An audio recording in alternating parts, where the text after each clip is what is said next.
छत्रपती संभाजीनगरमधल्या सिल्लोड शहरात शिंदे सेनेकडून पैसे वाटप होत असल्याचा आरोप करण्यात आलाय।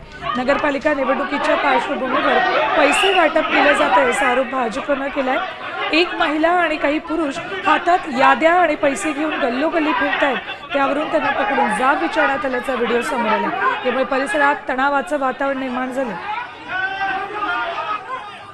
संभाजीनगरमध्ये शिंदे सेनेकडून पैसे वाटप होत असल्याचा आरोप करण्यात आलेला आहे। अपडेट्स घेऊयात आमचे प्रतिनिधी माधव सावंत। माधव, नेमकं काय घडलंय?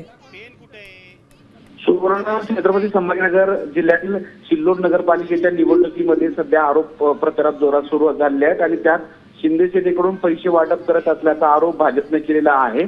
आणि त्या ठिकाणी एका प्रभागामध्ये महिला आणि काही पुरुष पैसे वाटत होते, त्यांच्या हातात याद्या आणि नोटा होत्या आणि हे सगळं पाहिल्यानंतर भाजपचे कार्यकर्ते जमले।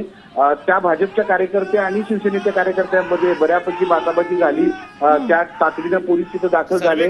भाजपच्या कार्यकर्त्यांना आणि शिवसेनेच्या कार्यकर्त्यांना बाजूला केलं। मात्र भाजपच्या कार्यकर्त्यांनी थेट आरोप केलेला आहे की शिवसेनेकडून विशेषतः अब्दुल सत्तार यांच्या कार्यकर्त्यांकडून पैशाचं वाटप केलं जाते आणि त्यांच्यावर गुन्हा दाखल करावा, कारण अशा पद्धतीने निवडणूक 2 दिवसावर आलेली आहे आणि सर्रासपणे सिल्लोड शहरामध्ये पैशाचं वाटप केलं जाते आणि मतदार विकत घेण्याचा प्रयत्न केला जातो असा आरोप भाजपकडून केला गेलाय। आणि त्याचा राडा बराचपैकी पाहायला मिळाला होता, कारण या संदर्भातले भारतीय जनता पार्टीचे कार्यकर्ते आणि शिवसेनेचे कार्यकर्ते एकमेकांच्या समोर आले, एकमेकांना मारण्याचाही प्रयत्न झाला, शिवीगाळ घडली आहे। आता या सगळ्या प्रकरणावर पोलीस काय कारवाई करतात आणि इलेक्शन कमिशन या सगळ्या घटनेकडे कसं पाहते हे पाहणं अत्यंत महत्त्वाचं असणार आहे। माधव, या ठिकाणी भाजप आणि शिंदे सेना आमने सामने आलेले दिसत आहेत, राडा सुद्धा झालेला आहे।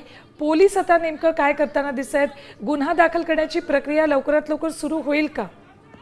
अद्यापर्यंत सुवर्ण गुन्हा दाखल झाला नाही आणि त्या संदर्भात पोलीस फक्त तपासणी करतात असं सांगितलं। मी थोड्याच वेळापूर्वी तिची माहिती घेतली होती। भारतीय जनता पार्टीच्या कार्यकर्त्यांच्या पदाधिकाऱ्यांचा आक्षेप होता की सर्रासपणे उघडपणे याद्या घेऊन नोटा लोकांना वाटतायत, म्हणजे प्रभागामध्ये फिरतायत आणि अशा स्थितीमध्ये पोलीस। ठीक, धन्यवाद माधव संपूर्ण माहितीसाठी। तर पैसे वाटप केल्याचा आरोप संभाजीनगरमध्ये शिंदे सेनेनं केलाय।